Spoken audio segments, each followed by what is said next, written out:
हर ज़ाविये सां राय ऐं इख़्तिलाफ़ राय के साम्हूं रखी करे उन्हनि सां ॻाल्हि ॿोल कंदा आहियूं।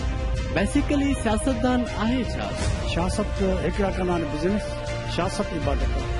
तव्हांखे इहो कहिड़ो जज़्बो हुयो या तव्हां पंहिंजी सियासत जी लालच में इहा शइ कई?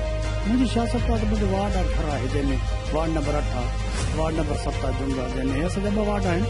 अगरि मां कयां हा त पंहिंजी सियासत इन्हनि वार्डनि ते कयां न।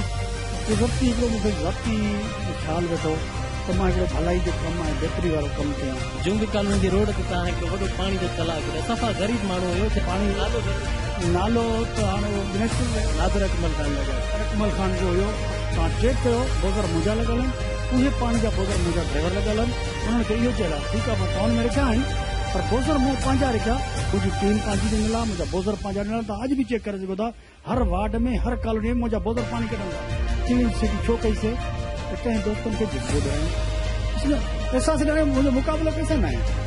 हर को पंहिंजो कमु कंदो, सो बि पाणी ॾियो। ऐं मुंहिंजे वालिद सां मुंहिंजो ख़ानदान जंहिंजे लाइ असां क़ुर्बानी ॾींदीसीं, उन्हनि मूंखे ॾाढो तकलीफ़ में विधो। इहे मुश्किलूं ईंदियूं बि आहिनि, वेंदियूं बि आहिनि, माण्हू कंदो आहे। पर कंहिं माण्हू खे यार हिकिड़ो ॾींहुं यादि हूंदो आहे त बलोच कॉलोनी जो ड्रेनेज जो सिस्टम सॼो मां सेट कंदुसि।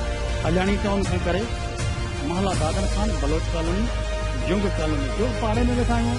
अमूनियन मथां किरे थी पई, एंग्रो वारी असांजा माण्हू लोकल हितां जा खणी मुंहिंजे वाडनि जा खणी मज़दूरी कराइनि त मुंहिंजनि वाडनि वारनि न कराइनि।